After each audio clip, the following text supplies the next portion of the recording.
Good morning. Man, um, last night I woke up this morning and checked the recorder. Somebody called me at 7:30 at night. They were getting evicted, or losing their place, and they had to move out. And so okay, they had a couple of dogs. We always want to help. Always want to help. I asked them, I said, are they spayed or neutered? No. They counted for 8 months. They were born in January. I said, well, have they been vaccinated? No, but they've been dewormed. Cool. Okay. And I said, well, look, of course, we're always full in a no kill environment. You're full. If you're not full, then you're not doing your job. Our primary mission is to pull animals off death row. Once again, somebody's from the private sector, and we'll help people from the private sector, but their animals need to be spayed, neutered, vaccinated, microchipped, and sponsored because our money and the funds we get go to animals off death row or animals that have nothing. They're there, but owned animals that have been in a home for what, 8 months now, that were born in January. The mother should have been spayed. The puppy should have had vaccinations by now, and responsible pet ownership should have been practiced. It doesn't on a large, just massive scale. This happens constantly. There's programs for grants for pet owners that can't afford it. I grew up on welfare. Social Security. Mom was sick.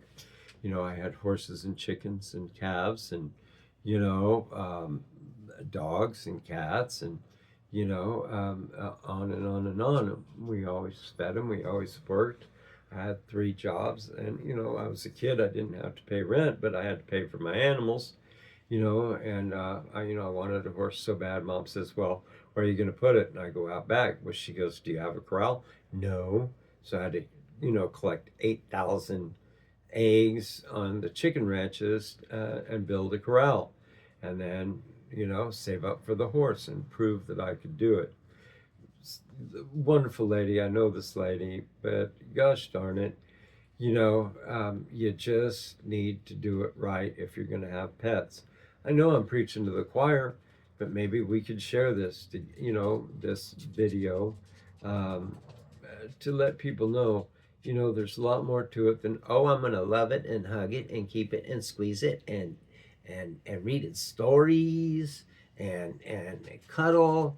When people get a dog or a cat or any animal for their kid, are you going to do this and that? Clean? No, get a family pet. Just get a family pet. Your child's not going to drive it to the vet. It won't be able to afford it. But they can show responsibility. But I mean, even adults, if you can't afford a pet, it ends up badly. It ends badly every time. It ends up badly for these dogs. And the thing of it is they needed to do it today. Today they need us to, and that just can't be done. That just cannot be done.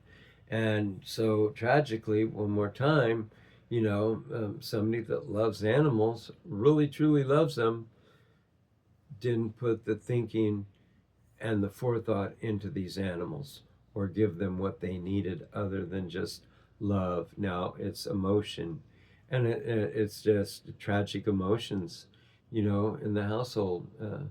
Fear, pain, suffering, not only for the humans, but the abandonment for the animals. They've been in this home for 8 months, and now they have to go somewhere. Didn't anybody know that they were losing their home? And you wait till the last minute? That's not good. People, just be logical and be real with your animals. That's all I'm asking. You know, um, um, it's our money is tight. We run on a thin dime, run on a thin dime. But yet, one time one more time, I just can't afford it. I just can't afford it. We're not living large. My horse ranch in Hawaii is not there, so it doesn't need hay. And another Kentucky Walker or Tennessee Walker, excuse me. I was thinking about Kentucky horses, they're beautiful. But, anyways, it totally blows, man. These people get these animals and then they just can't afford them. And then it's all on us, and it's not. There's some times where we just can't help. And one more time, it's an ongoing tragedy for animals and the suffering that people do when they're just don't live up to the responsibility of owning a pet.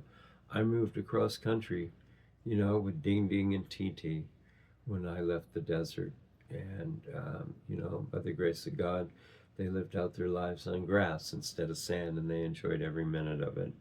Love for all. Just please, folks, if you're going to get a pet, think.